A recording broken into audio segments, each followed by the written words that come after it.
Dans cette vidéo, nous allons nous intéresser au guidage incisif fonctionnel lors d'un mouvement de propulsion mandibulaire. Le guidage incisif oriente les mouvements de propulsion et de rétropulsion entre l'OIM et le bout à bout incisif. Sur les modèles, nous pouvons observer un mouvement de propulsion, de l'OIM vers le bout à bout incisif.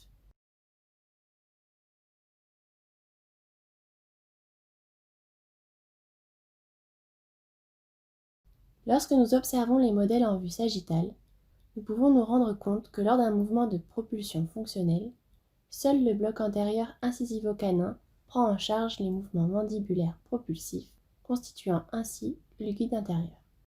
Comme nous pouvons le voir sur la vidéo, celui-ci est constitué de l'affrontement des bords libres des incisives mandibulaires contre les faces palatines des incisives maxillaires.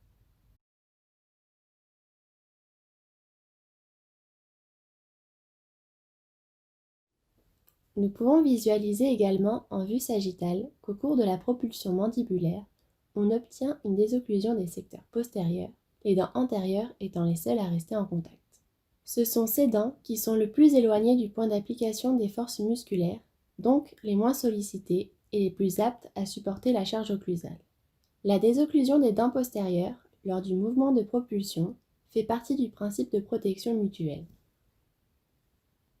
Lorsque nous nous intéressons à la vue occlusale de nos modèles, nous pouvons nous rendre compte qu'en OIM, les points de contact interarcades sont harmonieusement répartis sur l'ensemble des dents des deux arcades, secteurs antérieur et postérieur.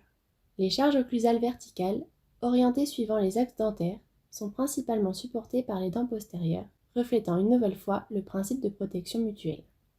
Nous pouvons noter également que lors de la réalisation du mouvement mandibulaire de propulsion, les surfaces de guidage sont situées sur le bord libre des incisives mandibulaires et sur les faces palatines des incisives maxillaires.